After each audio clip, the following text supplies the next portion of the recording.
My name is Greg Bogosian, and I love everything about New England. Each week, I travel the region searching for adventure.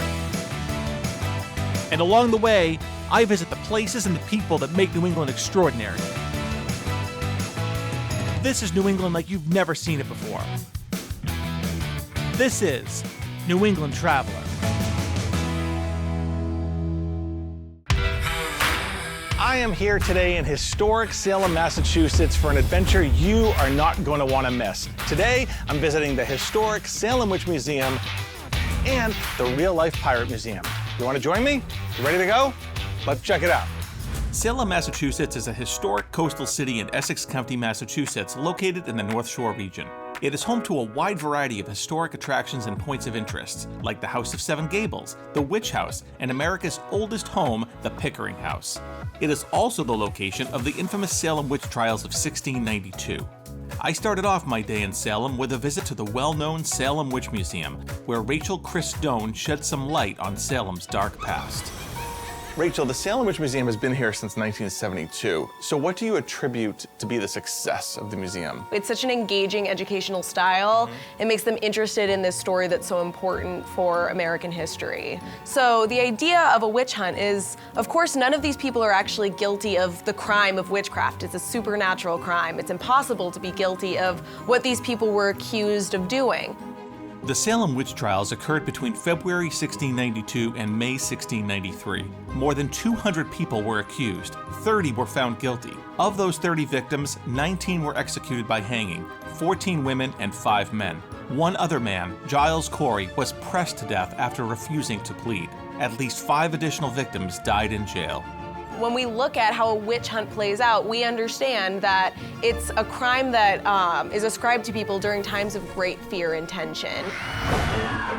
People come from all over the world, right, to visit the Salem Witch Museum. They must have a pop culture definition of what a witch is. When we hear the word witch, you don't usually think of a colonial Puritan being scapegoated, right? You think of somebody with a pointed hat and a broomstick and green skin. Yes. And part of what we do here is we like to connect those definitions together. Entertainment versus education. I think 2 fundamentally important aspects of the Salem Witch Museum. How do you kind of mold those 2 together? Some of the success of the Salem Witch Museum is that we offer an experience that is both educational, it's engaging, it's emotive, it brings you into the world of the 17th century. Rachel, there are a lot of museums here on the North Shore of Massachusetts, and Salem in particular, and many of them focusing on the same subject matter. So how do you differentiate yourself? Well, I think our format is a little bit different. The fact that we have the presentation style in the beginning and then a second exhibit that is kind of a melding of a walkthrough, a chance to see some objects and things of that nature. And then also the educational work that we do beyond the physical museum. We work with other witch museums throughout the world. So I think trying to expand our reach beyond the museum is something that we really are passionate about here, and just finding new ways to engage with the history of the witch, which both in its iteration in Salem as well as more broadly in the European witch trial sense. At this point in my visit, I'm realizing I have a lot to learn about this dark part of American history. The Salem Witch Museum does an amazing job of taking that history and explaining it in a way that is both engaging and enlightening. After Rachel provided me with a better understanding of the museum's mission, she gave me a tour of the rest of the museum. So when visitors come into this exhibit, the first thing they see is the floor, witch's wall. So then we kind of take a couple steps back and we start at the very beginning. So this scene right here is 2 women.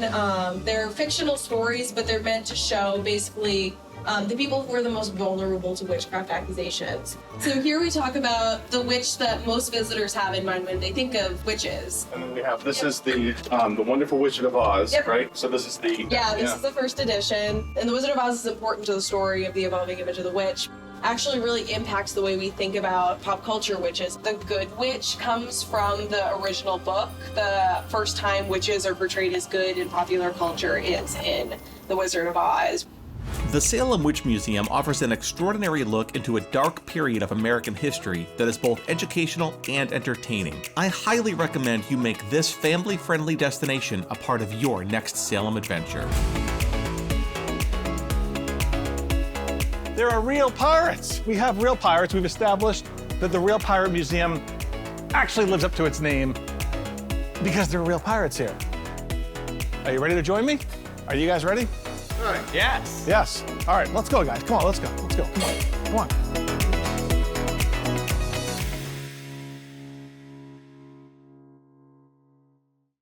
This episode of New England Traveler is presented by Destination Salem.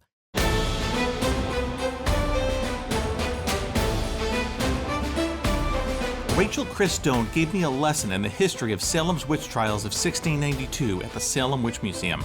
Now I'm taking a short walk down the street to Real Pirates Salem.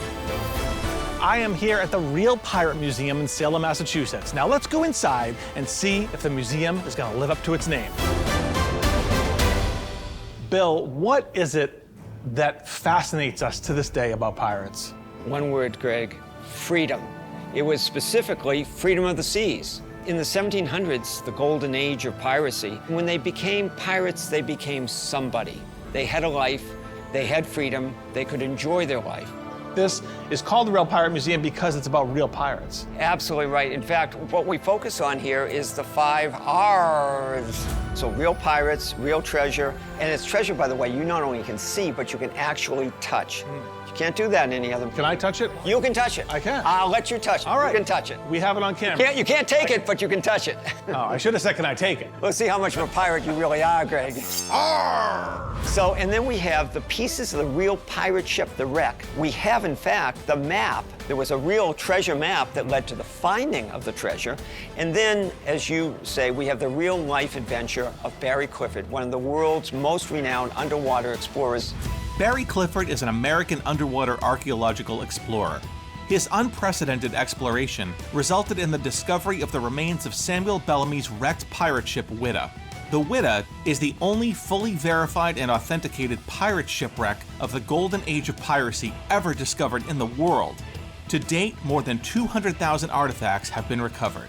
So nowhere in the world has any pirate ship or treasure been verified as being the one that they were actually looking for and real at all. Connected to the treasure Connected itself. to the treasure. Yeah, they've found pirate ships. Right. Without the treasure. Okay. And they've found coins that they'll tell you are real pirate coins, Sure. but there's no way of verifying that. That's amazing to me. And the fact that it's right here in New England off the coast of Cape Cod is a great piece of New England history that I bet a lot of people don't even know about. What is really interesting about this ship is the pirate ship had been a slave ship before Bellamy took it. There were no human beings on board that were being sold into slavery when he took the ship, just the crew. But prior, this ship was built in 1715 in London as a slave ship.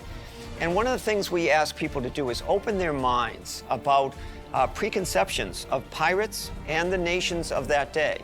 There were bad pirates, but Black Sam Bellamy has no record of ever hurting anyone as a pirate, as the most successful pirate. And what we learned through this treasure and from the artifacts is that pirates probably had the most democratic, egalitarian society ever. Wow. But I think what really bothered the European nations was the fact that a captain of a pirate ship had to be elected and could be overruled by the crew at any time, when on every ship in every nation, the captain had total control over life and death. And this society was made up of escaped slaves from Africa, escaped slaves from the Americas, Native Americans, and Europeans all living together, and they all had an equal vote. They all got an equal amount of the entire treasure. The whole national wealth was divided equally. So you're Black Sam Bellamy. I'm Black Sam Bellamy, okay. You're the most successful pirate of all time. You command 5 ships. You've got 180 pirates that will do anything you want.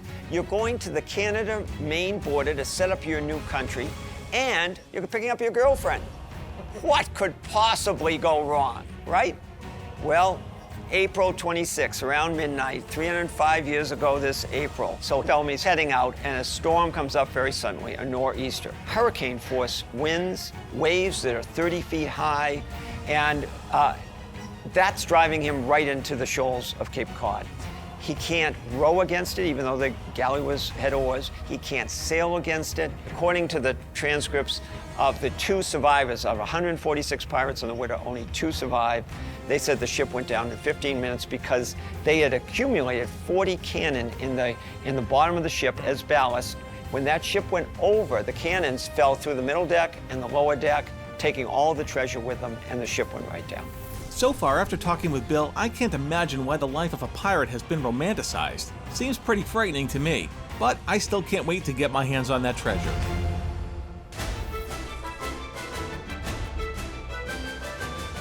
We've mentioned some tiki drinks. We've got our tiki cups. Yes. So I've made you a painkiller. Okay. It's got a little pineapple, creme de coconut, some orange juice, gold rum, a little nutmeg on top, and it's garnished with a pineapple. Cheers. Cheers. Cheers for that.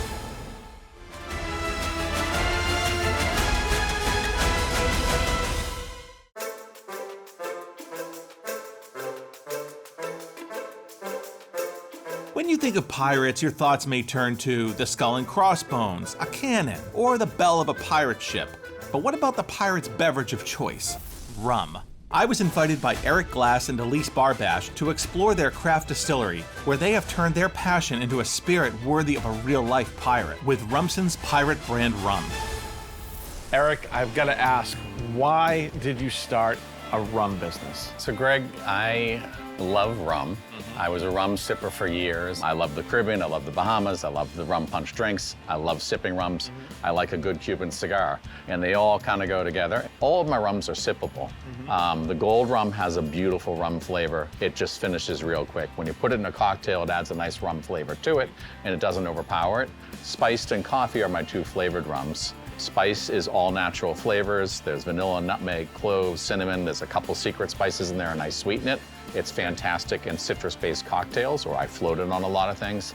And then our coffee rum is Colombian Arabica coffee. If you want to make it a little more drinkable, some seltzer water, club soda just to water it down. It's fantastic in coffee drinks, espresso drinks. Eric, walk me through the process of manufacturing rum. So the 4 steps once we get into the bottling line is we're going to clean the bottles. We will sparge them, which is really ultra clean air that's going to purge out any particulate matter. We sort of load up a table with clean bottles, and then we're going to run through our bottling line. The first step is we get into a pneumatic line filler, so it's going to pump the product into the bottles. It's an overflow filler, so it automatically fills it to where it needs to go. Okay. It'll go back into the tank and circulate. From there, we're going to slide it along the bottling line to where we're going to we use a synthetic cork it and tamp it down to make sure the cork's seated properly. We will then apply a tamper-evident cap seal. We use a shrink wrap cap seal at this point. And then we will get further down the line to our shrink tunnel. It's our only automated piece where you actually put it in the beginning and it comes out the other side. Nice. It's heated, it's gonna shrink that wrap on. It's also gonna coat it. The federal government requires that every bottle is dated, manufacturer, and serial number. We're one of the only locals, I think, that actually follows the fully compliant regs. So it'll be coated on the side of the bottle so you know where it came from, when it came from. And then it's gonna come out, we're gonna hand label the paper labels. So on the newer bottles that we have for gold, spiced, and coffee, we have a debossed bottle with our branding in there, and then we have a hand label that we put on. And then it'll go out the door. And we've got a half a pallet going out today to a customer. So where do you get your oak barrels? So the rum that I get, I source from the islands, and it is aged in used whiskey barrels. So most of the barrels will come from like a Jack Daniel's or Maker's Mark. I never realized that rum could be so complicated. I can't wait to taste it. But first, Eric had an interesting story to tell me. As you've heard, I love the Caribbean, and particularly I love the Bahamas. And we went out, there were a couple locals who decided to head on a course to intersect us. I chose to run, so we sped up the boat and ran away. They followed us for about a half an hour. And you have a company named after your pirate dog. Yes. And you were actually chased literally by pirates. It worked. We made it back. We're here. Well, I would love to try all 4 of these flavors. We should try all 4. Absolutely, right? I mean, that's why I'm here, right? Come on. Eric, we have 4 beautiful flavors of rum here. Where are we gonna start? First one we're gonna try is our gold rum. This is our cocktail rum. It's gonna finish relatively quick. Describe the characteristics of that flavor to me for someone watching at home who can't have it right now. This is your typical rum flavor. Just a beautiful sort of molasses, sweet rum flavor. So this is Grand Reserve. This, you're gonna feel a little spice on your lips right off the bat. You're gonna smell more nose to it right when you get it. It's gonna have a little bit more of a rum flavor. There is a bite to that. That's a really nice bite. It is, you can really feel the linger. spice. Yeah. You can feel that spice. All right, what's the next one? This one is spiced. We talked about it before. This is all natural flavors, vanilla, nutmeg, cloves, cinnamon. This to me tastes kind of like a Werther's butterscotch. It is fantastic in like citrus-based cocktails. This is our #1 seller. I can see why. I love that butterscotch taste. The last one is coffee. It is similar to the spice in the Golden. We use a 2-year-old rum. It's Colombian Arabica coffee. There's some sweet spices, vanilla, nutmeg. Wow, that coffee pops right out. Eric Glass has taken his passion for craft rum and turned it into an amazing business right here in Salem. Until now, I always thought of rum as just another ingredient in a Mai Tai, but today I learned this craft spirit can be enjoyed on its own.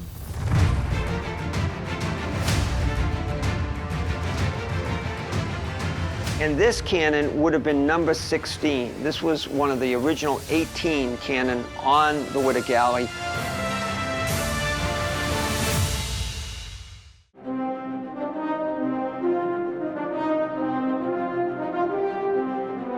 Bill Golden and his team have created an incredible museum where you can explore the recovered artifacts of the actual pirate shipwreck Whydah.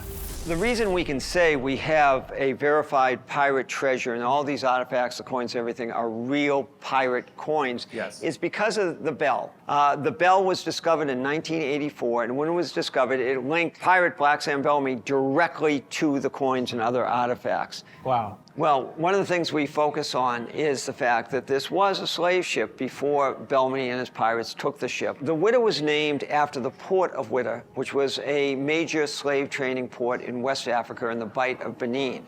It's really ironic because the name Whydah is the name of a beautiful African bird. The pin-tailed Whydah is a small songbird that is found in most of the continent of Africa south of the Sahara Desert. It gets its moniker from the conspicuous pennant-like tail found on males. If this museum wasn't cool enough already, I see some real pirates' cannons. 3 of our cannons are English cannon, and the weight of these cannons is marked on the cannon. The weight of how much they weigh? How much the cannon weighs. Now, why was that important? Because if you put heavy cannon on one side and light on the other, you weren't going to sail very well. You had to balance them out, right? Right. So talk to me about the ship's articles. So, to become a pirate, you had to sign the articles. This was often a ritual that was embellished by candles at night. It was meant to be a significant passage. So I invite you to sign this book. As you can see, All right. there have been many pirates that have signed this book, and they signed it with their name or their pirate name or their nickname pirate name. or their mark. If you can't write your name, you get to put your mark down there. All right, well, I'm the first one on the new page, and I'm going to sign it the way that I sign. You have just become a pirate. Thank you, Welcome Bill. aboard. You see that? I'm a pirate now. So, Greg, we have interactive exhibits here. You want to try your hand at tying a few knots? I do like getting interactive here, so let's see. Bow line, the reef knot, the sailor's knot, and the clove hitch. I have no idea what I'm doing, but I'm going to give it a shot. It's good that you've already signed the articles because you're not passing the knot tying test. Ah, that must be the welcome knot, That's right? the New England Traveler knot right there. Look at that. Let me see. There we go. Absolutely. Nice job. Thanks, Bill. So here we have, look at all these coins and the irregular shape of these coins. Now, you can't go into most museums and touch things, but Barry Clifford believes, again, that the real treasure is not the gold and silver. It's trying to convey to people today how you take this history and bring it alive so people understand what this all means. And part of it is touching it. Wow, so I'm actually touching real pirate treasure. That is one of the most significant, I think, parts. There are a lot of amazing things here at Real Pirates Salem, but the fact that you can put your hands on real pirate treasure is really pretty authentic to me, and it's amazing. We're coming into the Discovery Lab, and this is a portion of the exhibit that is as exciting as the history is. Remember I said there was a portion of the ship that was pulled off? This is a portion of that ship. You can see the pulley and the rope around it. So it's all kind of amalgamated, like all kind of just fused together. Absolutely. In its life, was a 3,000-pound shark. It was recovered, and a taxidermist just made a plastic mold of the exterior of the shark. Oh, so this is a plastic mold of the actual shark? Of a real shark, yes. Of a taxidermy shark? Of a taxidermist shark. So they encounter these sharks every day now for the rest of the season, And they're doing this to recover this history and this story, and they're doing it because they're explorers. They want to find the truth. They want to find what was lost 300 years ago and bring it up and share it and learn from it. Tell me, what is it that you want people to know about Real Pirates Museum and the future? What we really want people to see here is a new reality, a reality that's beyond their preconceptions, beyond their stereotypes, and open up their minds, not just about pirates, but in general.